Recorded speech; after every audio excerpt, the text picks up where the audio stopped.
काम करना नहीं आता तुम्हें? सारे घर में धूल हो रही है, कभी सफाई भी कर लिया करो। यहाँ पूरा दिन लगकर दोनों बाप बेटे का काम करो, साथ में ताने भी सुनो। जब मैं बोलती हूँ कि ऊपर वाले पोर्शन में किराएदार रख लो, अरे सफाई भी रहेगी, पैसे भी आएंगे, तब तो किसी को मेरी बात सुननी नहीं होती। हो गया टैप रिकॉर्डर शुरू। ये कहते हुए राज घर से बाहर निकल जाता है, जिसके बाद शिविन अपने कमरे से निकलकर नेहा के पास आता है। क्या यार मम्मी, कितनी बार बोला है टाइम से उठा दिया करो, हो गया ना मैं कॉलेज के लिए लेट। दुनिया के सारे गधे घोड़े बेचकर तो तू सोता है, पता भी चलता है तुझे कि मैं कितनी बार उठाने आती हूँ।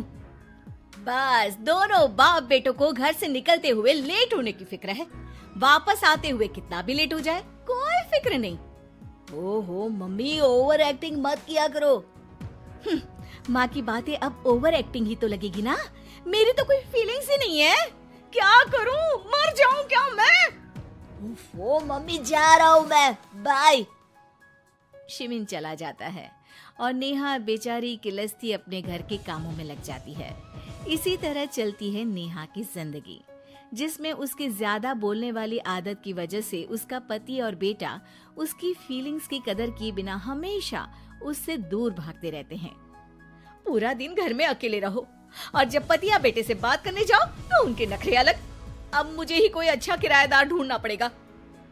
इसी के साथ नेहा किराएदार की खोज शुरू कर देती है, जिसके कुछ महीनों बाद दूसरे शहर से यहाँ पढ़ने के लिए आई निम्मी घर ढूंढते हुए नेहा के पास आती है और वो उसे किराए पर रख लेती है। अगली सुबह हमेशा की तरह राज और शिविन अपनी जल्दी में होते हैं कि निम्मी वहाँ आ जाती है। दीदी, थोड़ी चीनी मिलेगी, वो कल ना राशन लाने का समय ही नहीं मिला।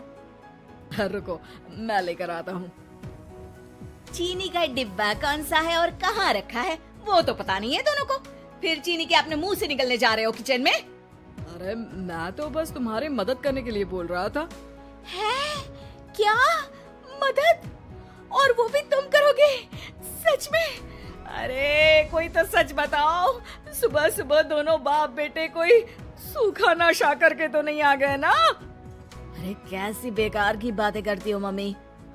अरे जब कौवा अचानक हंस की चाल चलने लगेगा तो शक होना तो लाजमी है ना। घर का ऐसा माहौल देख निम्मी वहाँ से जाने ही लगती है कि राज उसे रोक लेता है। अरे आपने चीनी तो ली ही नहीं? इट्स ओके भैया, मैं आज बिना चाय की ही कॉलेज चली जाऊंगी। जहाँ एक तरफ भैया सुन राज का दिल टूट जाता है, वहीं कॉलेज सुन शिविन खुश हो जाता है। वैसे आप कौन से कॉलेज में हो? इस पर निम्मी जवाब देने ही वाली होती है, लेकिन नेहा टोकते हुए बीच में बोल पड़ती है। अब दोनों को देर नहीं हो रही। हद है इनसे भी, कहीं बात बनने ही नहीं देंगे मेरी तो। अरे जा रहे, अब यहाँ बचाई क्या है। इस पर निम्मी के पीछे पीछे शिविन कॉलेज की तरफ और राज ऑफिस चला जाता है। इसी तरह दिन बीतने लगते हैं, जिसमें अब सुबह जल्दी जाना और शाम लेट आने का सिलसिला सुबह लेट जाना और शाम जल्दी आने में बदल जाता है। एक शाम वो दोनों समय से पहले ही घर वापस आ जाते हैं, जिन्हें देख नेहा हैरान रह जाती है। हाय मेरे रब्बा, अरे पहले घर जल्दी आना शुरू कर दिया और आज तो उससे भी जल्दी। अरे आज तक तो अपनी माँ का बर्थडे तुझे याद नहीं रहा? उसका बहुत याद है। वो तो मुझे पापा ने याद दिलाया है।